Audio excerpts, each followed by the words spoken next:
Uğur qazanan əlbəttə ki, idmançımız İspaniyanın paytaxtı Madriddə güc və iradənin necə deyirlər, nümayiş olunduğu beynəlxalq arena və təbii ki, bizim idmançımızın powerlifterin uğuru Ramil Əhmədov. Hazırda elə Avto FM-in studiyasının qonağıdır. Xoş gördük, xoş gəlmisiniz Ramil bəy. Xoş gördük, salamlayıram siz də, dinləyiciləri də. Təşəkkür edirəm dəvətinizə görə. Xoş oldu. İlk dəfədir buradayam. Təşəkkür edirəm. Və onu qeyd edeyim ki, mən bu məlumatı da bir daha çatdırım ki, Ramil Əhmədov yarışa xüsusi dəvətlə elitar divizionda qatılıb və təchizatsız powerlifting növündə 110 kiloqram çəki dərəcəsində 835 kiloqram ümumi nəticə ilə birinci yerin sahibi olub. Oturub durma hərəkətində 312,5 kiloqram, sinədən sıxmada 210 kiloqram, yerdən qaldırmada isə 312,5 kiloqram nəticə göstərib və bunu da mütləq deyim ki, ən maraqlı məqam Ramil Əhmədov bu yarışda həm də Azərbaycan rekordunu yeniləyib, oturub durma hərəkətində Vüsal Ağalarova məxsus olan 311 kiloqramlıq göstəricini 312,5 kiloqrama qaldıraraq yeni rekorda imza atıb. Təbrik edirik sizi. Təşəkkür edirəm. Bəli, İspaniya Madrid şəhərində keçirilirdi yarış. Artıq bu İspaniyada 3-cü dəfə idi çıxış edirdim. Yəni İlk dəfə 2023, daha sonra 2024 və bu da 2025-ci ilin yarışıdır. Digər yarışların statusu Arnold Classic idi, URF. Birinci 2023-cü ildəki yarışda elə yaxşı çıxış eləmişdi. Həminki ildə mən dizliklərdə, yəni tam full row divizionda çıxış edirdim. Həmçinin bir adını qeyd elədiyimiz peşəkar idmançımız Vüsal Ağalarov da eyni çəki dərəcəsində, lakin klassik powerliftingdə, yəni mən bu il çıxdığım divizionda çıxış edirdi. Həmçinin də belə deyək, Vüsal Ağalarov Respublika çempionatında uzun müddət qalmış Respublika rekordu vardı 310 kiloqram, onu 311 kiloqramla təzələmişdi. Mən də bu yarışda çalışdım, onun rekordunu təzələyim, qismət oldu. İkinci yanaşmada bunun öhdəsindən gəldim. Üçüncü yanaşmaya biz 320 kiloqram sifariş verdik. Sadəcə biraz həyəcan, biraz da pomost, yəni səhnənin amortizasiya verməsi bizə mane oldu. Demək olar ki, qalxmışdım, yuxarıda biraz irişdi çəki. Amma düşünürəm növbəti yarışlarda bu çəkinin öhdəsindən də gələ bilərik. Sinədən sıxma hərəkətində də ikinci yanaşmada 210 elədik. 5 kiloqram ən az zapas görsənirdi. Üçüncü yanaşmada 215-də sadəcə trayektoriyaya düşə bilmədim və ona görə çəki tam yenə yuxarı fazada ilişdi bizdə. Dartma hərəkətində biz daha çox çəki hesablamışdıq. Yəni biz deyəndə burada məşqlərimin belə deyək də hesablanmasına mənə kömək edən dostum Məhəmməd və Aydından söhbət gedir. Biz bir yerdə müəyyən belə deyək də faiz etibarilə proqram hesablayırıq, çəki və məşqləri hesablayıb son nəticə olaraq belə də ortaya bir şey çıxardırıq. Yenə səhnədə, hətta yarışdan sonra da təşkilatçılar səhnənin sonrakı vəziyyətini göstərdilər. Müəyyən çatlar da var idi, amortizasiya verirdi. Amma şükürlər olsun ölkəmizi layiqincə təmsil elədik. Çəki dərəcəsində birinci olduq. Çox gözəl. Mütləq qaliblər arasında, yəni yarışda iştirak edən 30 idmançı arasında xüsusi rəqəm əmsalı çıxarılır və qaldırdığım çəki və bədən çəkisinə uyğun olaraq ən yaxşı üçlüyə düşdüm. Birinci yerdə Kolumbiyalı idmançı idi, ikinci yerdə Fransalı, üçüncü yerdə isə mən idim. Amma çəki dərəcəmdə isə mən İspaniya və bir də səhv etmirəmsə Latviyalı idmançılar idi. Yəni biz üçlüyə düşmüşdük. Yarış ümumi belə deyək də yaxşı keçirilirdi. Təşkilat səviyyəsi yaxşı idi.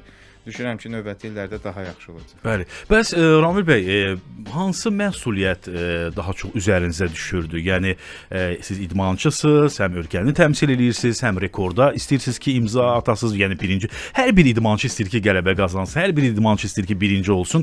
Hansı məsuliyyət önəmli idi sizin üçün bax bu yarışda?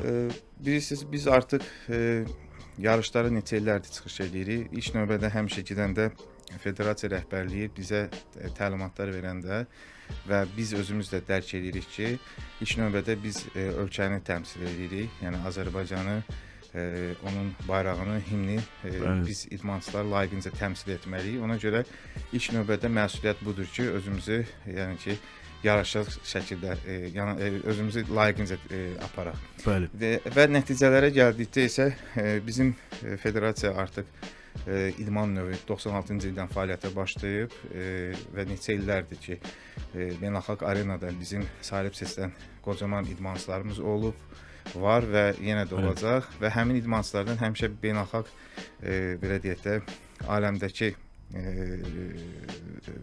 rəqiblər həmişə çəkiniblər. Məsələn, onların arasında mən qocaman idmançıların adını çəkə bilərəm. Rüfət Ağayev, Vüqar Namazov, Bəxtiyar Quliyev, İbrahim müəllim. Sonra bench press hərəkətində məsələn Mustafa Əhmədov, Namiq Cəfərov, sonra Akşin İsmailov. Digər powerlifterlərimiz də var ki, hal-hazırda da fəaliyyətdədirlər. Məsəl üçün onlardan da Rövşən Xəlilov, Razim Hüseynov. Ümumiyyətlə illərdir indi hal-hazırda düzdür federasiyada katib vəzifəsində çalışan Hafiz Verdiyev də var. O uzun müddət mənim məşq planımda o hesablayıb, hazırlayıb. Hafiz Verdiyev ümumiyyətlə beynəlxalq aləmdə həm Azərbaycan powerlifting siması kimi böyük nüfuza malik olub. İndi də katib kimi fəaliyyətini davam elətdirir. Sonra Vüsal Ağalayevin özü. Yəni potensiallı idmançılarımız çoxdur. Gənc idmançılarımız var ki, məsələn Məhəmməd Hüseynov, Ramin Süleymanzadə, Fərdi Qurbanov və digər idmançılarımız var ki, son Respublika çempionatına və Respublika kubokunda yəni juniorlar, teenagerlər səviyyəsi yaş hədlərində idmançılarımız var ki, onlar da artıq belə deyə sözlərini deyə bilirlər. Ona görə düşünürəm ki, biz idmançıların üzərində məsuliyyət həmişə 2 qat düşür. Həm ölkəni layiqincə təmsil etmək, həm də ki ölkənin siması olaraq ölkənin imicinə xələl gətirməyəcək şəkildə davranış qaydalarına riayət etmək. Bəli. Çox gözəl. Və mən bildiyimə görə səhv eləmirəmsə 2024-cü ilin dekabr ayında siz deməli Dünya Kubokunda bir zədə almışdınız. 6 ay müalicə aldınız və cəmi 3 ay normal məşq etməyinizə baxmayaraq 9 aylıq aradan sonra qatıldığınız ilk yarışda da uğurlu nəticəyə imza atdınız. Bunu necə bacardınız? Bax, bu zədə məsələsi idmançılar üçün, bax, bayaq Rövşən bəyin adını çəkdiniz, onun da müəyyən zədəsi var, ona görə müəyyən idman yarışlara qatıla bilmir. Bəs siz necə bunu bacara bildiniz, Ramil bəy? Buradan Rövşən Xəlilovu da salamlayıram. Mən də salamlayıram onu. Rövşən bizim fəxrimizdir. Bu yaxın dediyim kimi də sayılıb seçilən idmançılarımızdandır. Rövşən də bu yaxında təzəlicən yenidən zədə alıb, 2 baş təzələrin qopması diaqnozu qoyulub. Ona tezliklə şəfa diləyirəm. Biz idmançılar ilk növbədə belə deyək də çalışırıq ki, məşq planına uyğun gücümüzü formalaşdıraq, amma iradədən çox şey asılıdır. Yəni zehni olaraq siz gərək buna hazırlaşasınız ki, istər zədə olsa belə, olmasa belə tam odaqlanırsan ki, yarışa hazırlığın var və yarışda sona qədər mübarizə aparacaq. Zədəyə gəldikdə isə bəli, dekabr ayında Rusiyanın Moskva şəhərində keçən il üçün sonuncu belə deyək də 7-ci yarışım idi. Çünki keçən il mən 7 beynəlxalq yarışda iştirak etmişəm və bu artıq orqanizmin pik həddi idi belə deyək. Və əfsuslar olsun ki, zədə aldım. Zədə daha sonra özünü biruzə verdi. Həminki vaxt isti-isti hiss olunmurdu. Yanvar ayında artıq hiss elədim ki, bel nahiyəsinin taz hissəsində müəyyən ağrılar var. Düzdür, yenə də görməzdən gəlməyə çalışırdım, amma bir müddət sonra kəskinləşdi və müayinə zamanı diaqnozlar qoyuldu və zədələr özünü göstərdi, amma son zədə daha çox incidirdi məni və bir neçə həkimin müayinəsində oldum. Daha sonra Nigar doktorumuz var, sağ olsun, o dəqiq diaqnoz qoydu və Şamil doktorun belə deyək, qəbulundan sonra reabilitasiya işlərinə başladıq.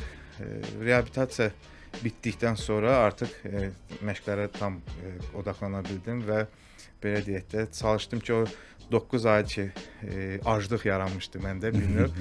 Onu İspaniyada tam reallaşdıraq. Amma həminki yarışı biz oturub analiz eləyəndə yenə də dostlarım Məhəmməd Vahidinlə belə 5 ballıq sistemlə biz 3 balla qiymətləndiririk. Çünki potensial daha çox eləmək idi. Əfsuslar olsun ki, müəyyən dediyim kimi də nüanslar var idi. Onlar bizə mane.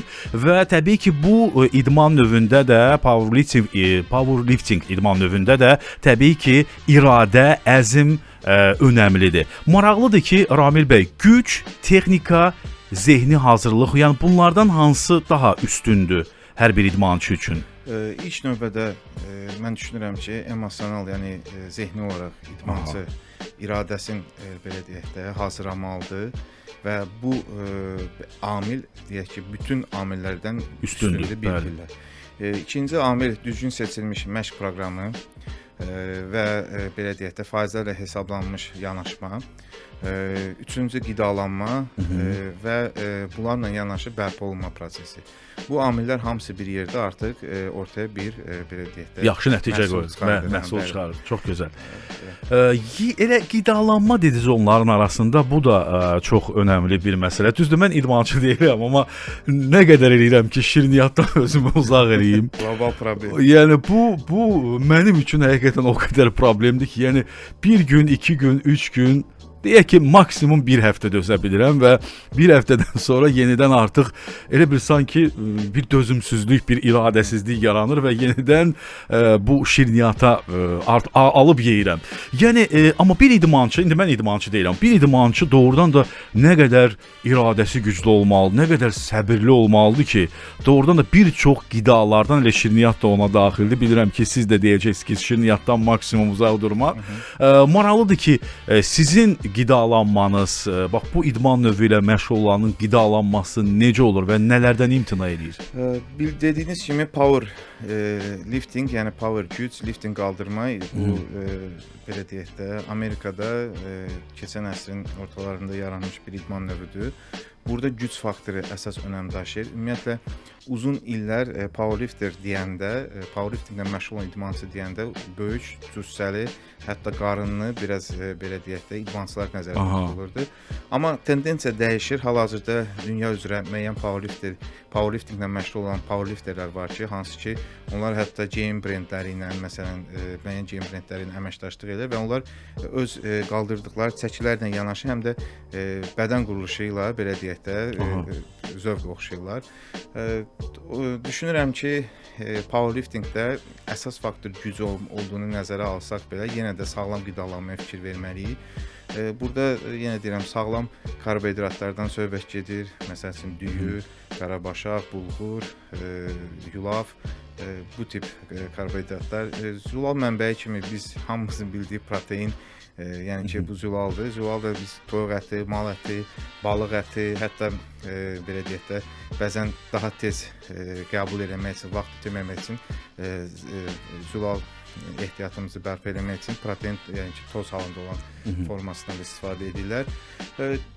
Gün ərzində lazımi nutriyentlər, yəni vitaminlər və digər nutriyentlərin də qəbulu mütləqdir. Və düşünürəm ki, elə siz deyirsiniz ki, şirniyyatla bağlı, mən belə bir şey deyim ki, məsəl üçün sizdə məqsəd olsa, konkret bir məqsəd olsa, deyək ki, məsəl üçün Ceyhun bəyə deyiblər ki, bir ay sonra Hollywooddan təklif gəlib, hansısa bir kino çəkilişi var, siz o məqsədə doğru gedəcəksiniz. İndi hal-hazırda sadəcə belə deyək də belə bir məqsəd yoxdur deyə. Hələ bu yüngül bir şey dedim də, indi Hollywood. Amma yerli əhəmiyyətli bir tədbir də olsa, sizə desələr ki, məsələn, filan bədən quruluşu olmalıdır və yaxud da filan geyimdə olmalısınız. Yəni, məqsəd olsa, mənə gəlir ki, o məqsədə doğru daha intizamlı yanaşarsınız. İndi hal-hazırda o yoxdur, ona görə biraz Deməli, razıyam sizdən hardasa, amma bu birinci növbədə mənim özümə yəni olan münasibətdir də. Bizim qidalanmağımız da elə bizim hər şeyə, ümumiyyətlə orqanizmimizə, xüsusiyyətlərimizə, baş verənlərə, hər şeyə doğrudan da təsir edir. Razıyam, çünki nəzərə alaq ki, o paketlənmiş, satılan o şirniyyatları almaqdansa onu daha təbii yolla almaq. Yəqin ki, siz də belə edirsiniz. Bəli, şirniyyatı məsələn xurma ilə əvəz eləyə bilərsiniz, meyvə quruları ilə əvəz eləyə bilərsiniz və yaxud da ki, yaxşı keyfiyyətli bal ilə əvəz eləyə bilərsiniz. Amma bu demək deyil ki, məsələn, Ramil məşqçi olaraq deyir ki, xurma yemək, 2 kilo xurmanı alım, qoyum qabağıma. O da var. Dedilər xurma. O da var. Çay içəndə bir dilim, 2 dilim, məsələn, ərik qurusu, cavalı qurusu belə istifadə eləmək olar. Təbii daha çox belə deyək də yollarını. Yəni onların ziyanı olsa belə, yəni ki, çox azdır. Yəni çox cüzidir. Demək olar ki, yox səviyyəsindədir. Çox gözəl. Ona görə də siz də hər zaman yəni istər yarışlar oldu, istər olmadı, müntəzəm olaraq qidalanmanıza diqqət edirsiniz və bu idman növündə də bunlar mütləqdir. Gələk digər məsələyə. Çünki bilmirəm indi bu məsələdə bilmirəm sizin münasibətiniz necə olacaq. Son günlərdə müəyyən fikirlər yaranıb idmanla bağlı. Bilmirəm özünüz görmüsünüz yoxsa yox, sosial şəbəkələrdə baş verən müəyyən hadisələr, bir daha Allah rəhmət eləsin Cabir İmanova, müəyyən fikirlər də yaranır ki, bəli, bax idmandır, gedirlər özlərini gücə salırlar, bu ürəyə ziyandır, bu nə bilim və hətta bir neçə həkimləri mən gördüm ki, yəni sosial şəbəkələrdə ki, yəni idman bir çox hallarda yəni insanlara zərər vurur. Maraqlıdır Ramil bəy sizin fikirləriniz, çünki siz də powerlifting üzrə çalışırsınız. Yəni bu da güc tələb eləyir, əzm tələb eləyir, iradə tələb eləyir. Hər kəsin yəni işi deyil, yəni o gücün altına girsin də və o məqsədinə çatsın. Nə deyərdiniz buradan radio vasitəsilə? Bəli, öz şəxsi fikrimi bildirəcəm. Yəni bu yanaşmam sırf özümə uyğun olaraq deyirəm. İlk növbədə bunu demək istəyirəm ki, peşəkar idmanla həvəskar idmanı heç vaxt qarışdırmaq olmaz. Bəli. Peşəkar idmançılar bəzən gün ərzində 3 dəfə məşq edirlər. Yəni zbor deyirlər, təlim məşq toplantıları, deyək ki, güləşçilər və yaxud da ki, digər. Onlar artıq 14-15 yaşından təlim məşq toplanır, hətta bəlkə 10 yaşında təlim məşq toplanışlarında olur və illərlə formalaşmış bir sistem var. Həminki sistemin içində o rusların bir sözü zakalitsa, yəni artıq orada belə deyək də daha çox hazır formalaşır da, hazırlaşır bədən, istər mental olaraq, fiziki olaraq və s. Yəni həvəskar idmançı ilə peşəkar idmançını heç vaxt qarışdırma olmaz. İkinci məsələ isə bu ölüm faktı, ölümdən heç kim sığortalanmayıb, hətta yəni yaxşı mənada deyirəm bunu. Bunu istəmirəm ki, neqativə köklənə biz dinləyicilər, bəli. Ölüm var faktı, amma heç kim ondan sığortalanmadığı kimi istənilən yerdə ola bilər. Yəni gündəlik həyatda biz tək bizim ölkədə olmur ki, digər ölkələrdə də istər zalda, istər parkda, istər iş yerində bir də görürsüz başını qoydu, sadəcə ürəyi dayandı. Yəni buna normal yanaşmalar. Düzdür, biz Cabir bəy çox istəyirdik. Allah rəhmət eləsin bir daha. O bizə ona görə çox təsir edir ki, biz onu tanıyırıq. Yəni tanınmış gündəmdə olan insanların həyatında baş verən hadisələr bizim tək bizdə yox, bütün dünyada məyusluq yaradır, insan pis olur, bəli, sözsüz əlbəttə. Ona görə biraz beləncə münasibət var, amma elə dünənlərdə məsəl üçün bir video çıxdı qabağıma. Bizim məşq dostumuz, həm də bizim idmançımız Emin Babayevin, Çağayevin dostu İman var. İmanla da münasibətimiz var, samimiyyətimiz var. O özünü narahat hiss edib məşqdə. Aparıblar, elə video görüntülər də var idi internetdə. Klinikaya həkim yaxşı, düzgün belə deyək də reaksiya verib və görüb ki, ürəkdə infarkta uyğun bir hadisələr baş verir və dərhal əməliyyatxanaya alıb. Həminki əməliyyatxana prosesini alanda artıq İmanın ürəyi 7 dəfə dayanıb və onu şok yerlə təzədən dünya, yəni belə deyək də ürəyin fəaliyyətini bərpa ediblər. Həminki prosesdən sonra ürəyə anji olunub və bir gün sonra evə buraxılıb. İndi yaxşıdır. Yəni nəyə gətirirəm söhbəti? O həkim qəşəng müsahibə verib və müsahibədə də qeyd edir ki, bu idmanla bağlı bir şeydir. Yəni ürək qan damar sistemindəki əgər pis xolesterin, yaxşı xolesterin bu münasibət pozdursa və yaxud da ürəyin ola bilər anadan gəlmə kimdəsə problem var. Və yaxud da ki, tanıdığım bir idmançı var, bütün həyat fəaliyyəti yaxşıdır, amma irsi olaraq, yəni atasında, əmsində, genetik olaraq bəli var bəzi insanlarda olur. O artıq onda o proses həmişə var. O sadəcə qorumalıdır onu və belə deyək də idmanla da məşğul olur. Yəni yenə deyirəm, idmana pis münasibət olmalı deyil. İdman hamı üçündür. İdmanı sadəcə sevdirmək lazımdır. İndi hal-hazırda bir qeyd elədiniz, bir dənə də nüansı qeyd edeyim ki, bizdə xoşlayırlar müəyyən amili götürüb gündəmdə onu şişirtmək və onun üzərində PR etmək və belə deyək də istər qara PR olsun, istər yaxşı PR və onunla da belə deyək də like'lar yığmaq, baxışlar yığmaq və s. və s. və s. Yəni bilirlər ki, bu təsir eləyəcək hardasa insanlara, bəli. Həkimlər var ki, bunun üstündə həkim də demək istəməzdim. Yəni peşəkar həkimlər onlar konkret deyir ki, idman sağlamlıqdır. Peşəkar idmanla həvəskar idmanı qarışdırmaq olmaz. Düzgün qidalanma, yuxu və ən əsaslı bütün dinləyicilərə tövsiyə edirəm, stressdən uzaq olun. Yəni stress kimi insana pis təsir edəcək ikinci bir şey yoxdur. Bir halda ki, güclü bir stress keçirən adamın eyni anda elə olub ki, məsəl üçün tanıdığımız bizim indi bir saat deyəcəm beynəlxalq dərəcəli hakimimiz var.